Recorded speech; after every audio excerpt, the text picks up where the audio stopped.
He threw his wife out in the middle of a storm and told her she would leave with nothing. He stood in his marble hallway, holding a glass of expensive scotch, and told the woman who stood beside him for 8 years that she was worthless. He called her a burden, a nobody, a mistake. And she didn't argue. She didn't scream. She didn't beg. She didn't even cry. She just looked at him, like she already knew something he didn't. But here's the question.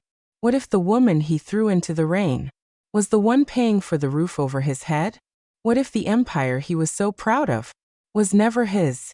What if the nobody he humiliated in front of his mistress was secretly the most powerful person in the room? Because 3 days later, his bank account started freezing. Clients started walking away. His company's stock began to crash. And by the time he stepped into court to destroy her reputation, he would discover one terrifying truth. He wasn't divorcing his wife. He was firing his boss. Now let me ask you something. Have you ever seen someone underestimate the quiet person in the room? The one who doesn't brag. The one who doesn't fight. The one who just watches. People think silence means weakness. But sometimes, silence means control. And Richard Sterling was about to learn that lesson the hard way. He thought he married a simple woman from nowhere. He thought she depended on him. He thought she needed his money, his name, his protection. So when he found someone younger, louder, more ambitious, he decided it was time to upgrade. He brought his mistress into their home. He laughed when his wife asked for half. He threatened her with lawyers. He told her he knew judges. He said he would bury her. And she whispered just one sentence before walking out into the rain. I understand. That was the moment everything changed. Because the second she stepped outside that gate, a black Bentley was waiting. Not an Uber. Not a taxi. A Bentley. And the driver didn't call her Mrs. Sterling. He called her Miss Bennett. And from that second forward, the real game began.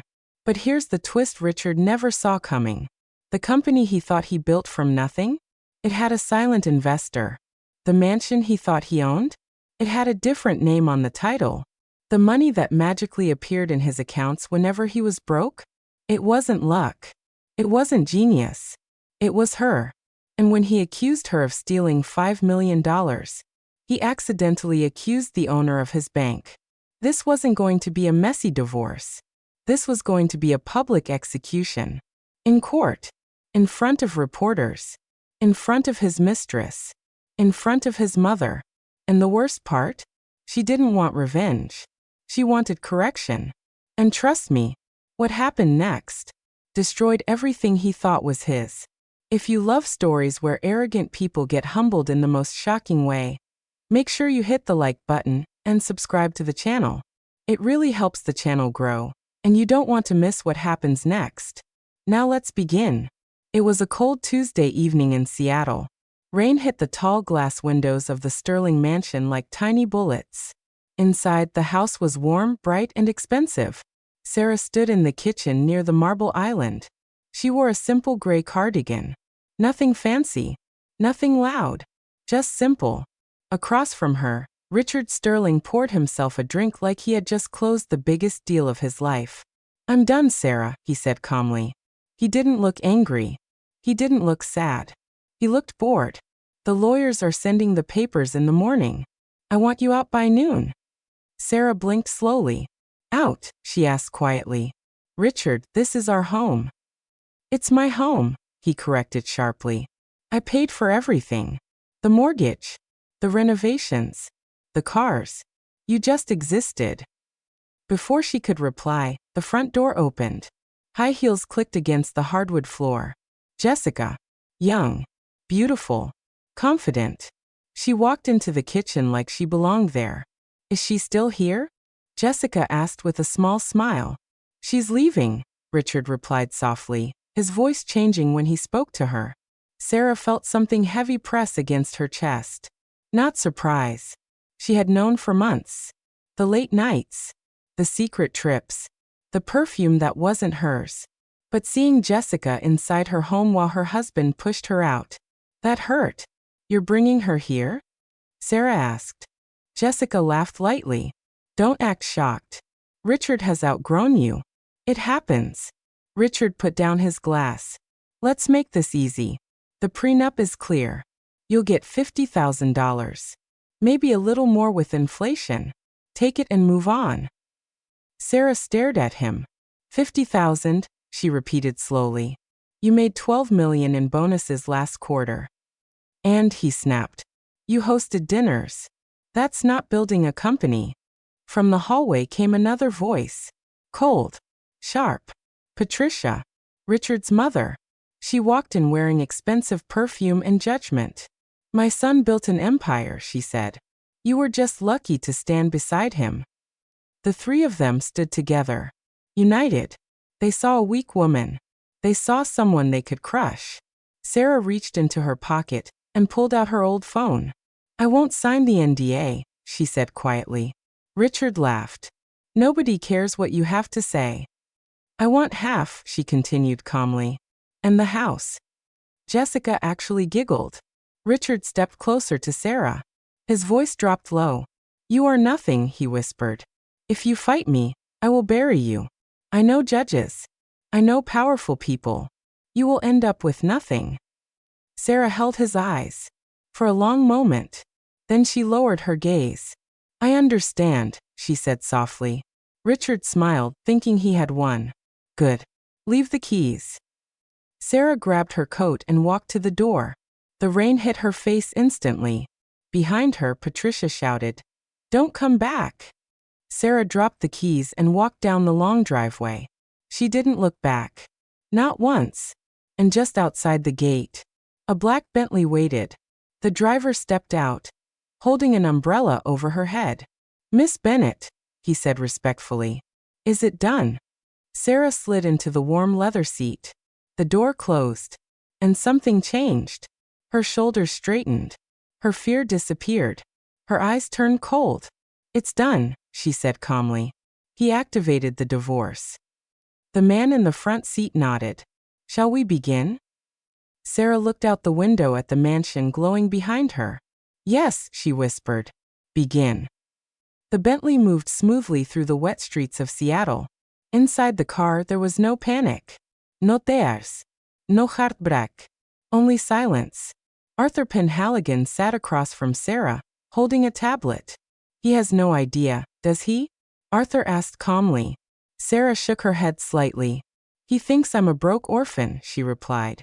He thinks Sterling and Associates is his empire. Arthur allowed himself a small smile. And now, Sarah said, looking out at the city lights. We remind him who built it. Arthur tapped on the tablet. Phase 1. Sarah didn't hesitate. Cut the silent funding. Arthur nodded once. For 8 years, a quiet transfer of $100,000 had moved into Richard's private accounts every single month. Whenever he overspent, whenever he made risky moves, whenever he almost failed, the money appeared like magic. Richard thought he was lucky. He thought he was brilliant. He never once asked why the numbers always fixed themselves. Until now. The next morning, Richard walked into his office feeling powerful. He had slept peacefully. Jessica had stayed over. Patricia had called him twice to say how proud she was. Everything was under control. Until his assistant rushed into his office without knocking. Mr. Sterling, the Henderson account is frozen. Richard frowned. What do you mean frozen? The bank flagged the transaction. Insufficient liquidity. That's impossible, he snapped. I authorized that transfer yesterday. Jessica walked in behind him, scrolling on her phone. Relax, babe. It's probably a system glitch. Richard called the bank himself. After 5 minutes on hold, the answer came. Sir, the guarantor backing your corporate liquidity has withdrawn support. Richard froze. I am the guarantor. There was a pause on the line. No, sir. You are not. The call ended. Richard felt something cold crawl up his spine. By afternoon, 2 clients had postponed meetings. By evening, 1 major investor pulled out. The company's stock dipped 6% after hours. Who is doing this? Richard muttered. Jessica rubbed his shoulders. Probably competitors. You're successful.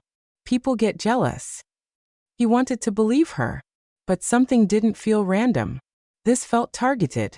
Precise. Like someone was pulling wires behind a curtain. That same night, Patricia hosted her annual charity gala at the mansion. Usually Sarah handled everything. The guest list, the seating plan, the music, the menu. But Sarah was gone. Jessica insisted she could manage it.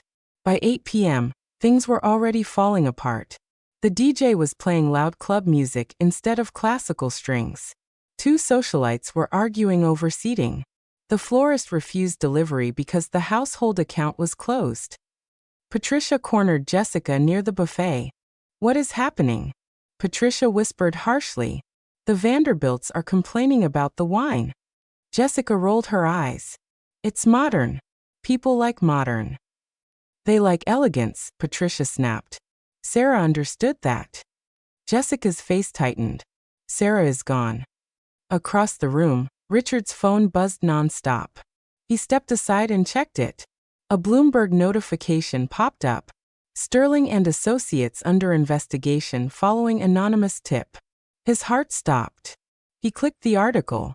The words blurred in front of him. Possible financial misconduct, irregular fund transfers. SEC review. "What is it?"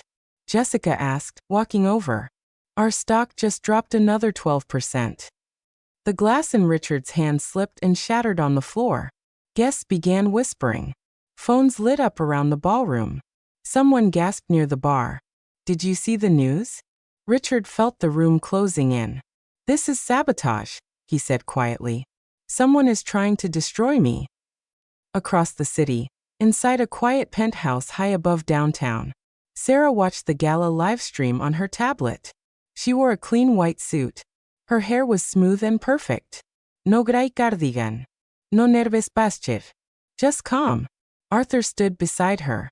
"Phase 1 complete," he said. On the screen, the gala looked chaotic. Richard looked pale.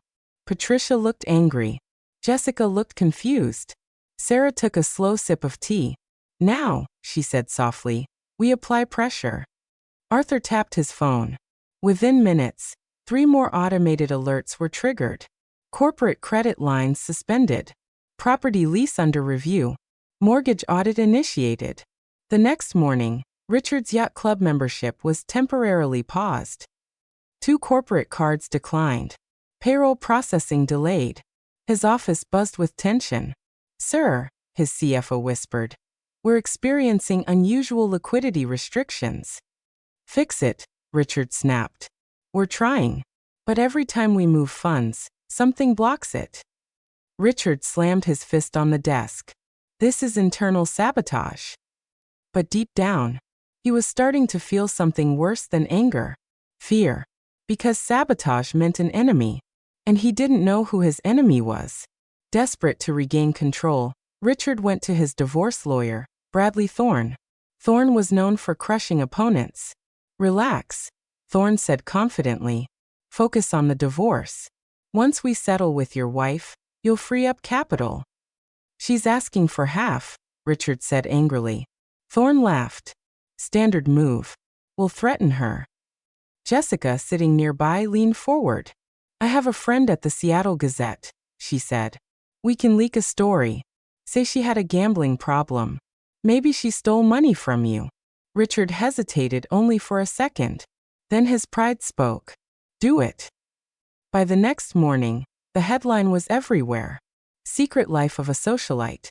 How Richard Sterling's wife gambled away millions. The article painted Sarah as unstable, addicted, dishonest. Reporters camped outside the mansion. Richard gave a fake, sad interview. "It's tragic," he told cameras. "Addiction destroys families."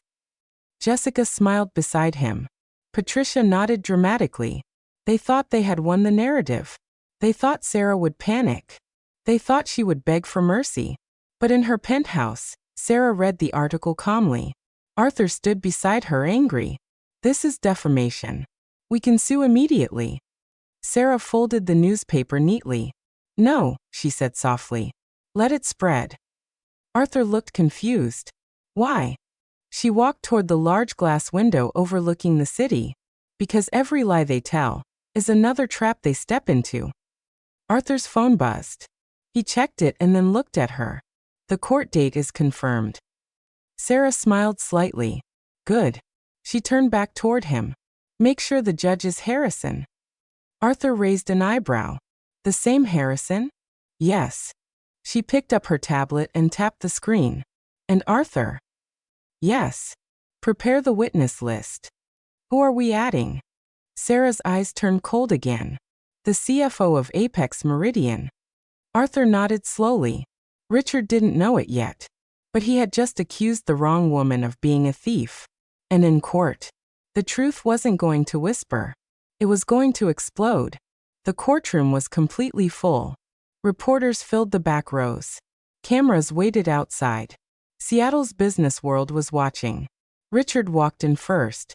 Perfect suit. Confident face. Calm smile. Jessica followed him, holding his arm tightly. Patricia sat behind them, chin lifted high, as if this was just another social event. They believed today would end everything. A quick divorce. A damaged wife. A victory. Then the doors opened again. And the room went silent. Sarah walked in. No gray cardigan. No nerves smile. She wore a clean white suit. Her posture was straight. Her eyes were calm. She didn't look like a woman fighting for survival. She looked like someone attending a meeting she had already prepared for. Richard felt something shift in his stomach, but he ignored it. Judge Harrison entered. Everyone stood. The case began. Richard's lawyer, Bradley Thorne, stood confidently. Your Honor, he began, my client has been the victim of financial manipulation. His wife secretly misused company funds and damaged his reputation. We are here to finalize the divorce and protect Mr. Sterling's assets. He spoke smoothly. He presented printed articles. He mentioned gambling problems. He used dramatic words. Jessica smiled slightly. Richard felt strong again. Yes, this would end quickly. Then Judge Harrison looked toward Sarah. Miss Bennett, your response? The room froze. Richard's head turned sharply. Miss Bennett? Not Mrs. Sterling. Miss Bennett. Sarah stood slowly. Her voice was calm and clear. Your Honor, I would first like to correct the record. I have never misused company funds. In fact, I am the majority shareholder of Sterling and Associates. The room exploded with whispers. Richard laughed suddenly. This is ridiculous, he said loudly. She doesn't own anything. Judge Harrison raised his hand. Order. Sarah didn't look at Richard. She handed a folder to her attorney, who passed it to the judge. Inside were official documents. Signed. Stamped. Verified. Judge Harrison adjusted his glasses. His eyes moved slowly across the pages. The courtroom became painfully quiet. Then he spoke. These documents show that Miss Bennett owns 62% of Sterling and Associates through Apex Meridian Holdings. Richard's face went pale. What? He whispered. Sarah continued calmly. 8 years ago, when Mr. Sterling's first startup failed, Apex Meridian invested $5 million to save it. Richard shook his head. That was private equity. That was anonymous. Yes, Sarah replied softly. She turned slightly toward him. I was the anonymous investor. Jessica slowly let go of Richard's arm. Patricia's mouth opened, but no sound came out. Richard felt dizzy. No, he said. That's impossible. I built that company. Sarah looked at him for the first time. You built it with my money. The silence felt heavy. Judge Harrison continued reading. These documents also confirm that the Sterling mansion is registered under Apex Meridian Holdings. Richard's knees almost gave out. The house, he whispered. Yes, Sarah said. The house. And the emergency capital that entered your accounts every month for 8 years? She continued. That was also me. Every memory suddenly hit him. The times he was saved. The deals that worked. The miracles. It wasn't luck. It wasn't genius. It was her. Bradley Thorne tried to interrupt. Your Honor, even if this is true, It does not excuse. Sarah's attorney stood immediately. We are not finished. He signaled toward the back door. The courtroom doors opened again. A tall man in a dark suit walked in. The CFO of Apex Meridian, Sarah said calmly. The man took the stand. Under oath, he confirmed everything. Investment transfers, ownership percentages, board control, silent authority. Then came the final blow. The CFO cleared his throat. There is also the matter of defamation. He handed new documents to the judge.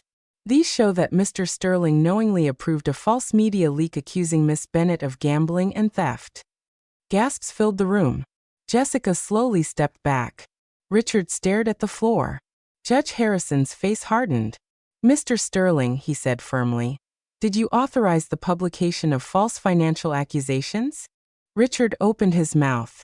Nothing came out. He looked at Jessica. She avoided his eyes. He looked at his lawyer. Thorne looked nervous for the first time. I believed it was true, Richard said weakly. Sarah spoke again. You believed it because you never once asked who was protecting you. Her voice was not angry, not loud, just honest. Judge Harrison reviewed the final documents. After what felt like forever, he spoke.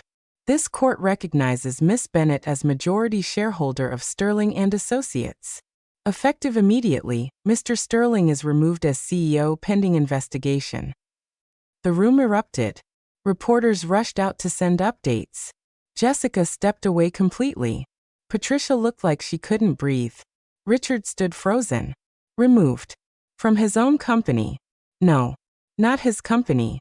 Her company. Judge Harrison continued. Additionally, due to proven defamation and reputational harm, Mr. Sterling is ordered to issue a public apology and compensate damages. Divorce settlement terms will reflect ownership structure. The gavel hit. It was over. Outside the courthouse, cameras flashed everywhere. But this time, they weren't focused on Richard. They were focused on Sarah. She stepped down the courthouse stairs calmly. Reporters shouted questions. Miss Bennett, did you plan this? Was this revenge? Do you hate your husband? She paused for a moment. Then she said something simple. This was never revenge. She looked straight into the cameras. This was correction. Across the street, Richard stood alone. No Jessica. No Patricia. No power. His phone buzzed nonstop. Board members demanding answers. Investors requesting meetings. The stock had stabilized. Because the market trusted Apex Meridian. They trusted her. He finally understood. He was never the king. He was the employee. And he had just tried to destroy his boss. That evening, Sarah returned to the penthouse. Arthur handed her a glass of water. It's done, he said. She nodded. Prepare a restructuring meeting tomorrow.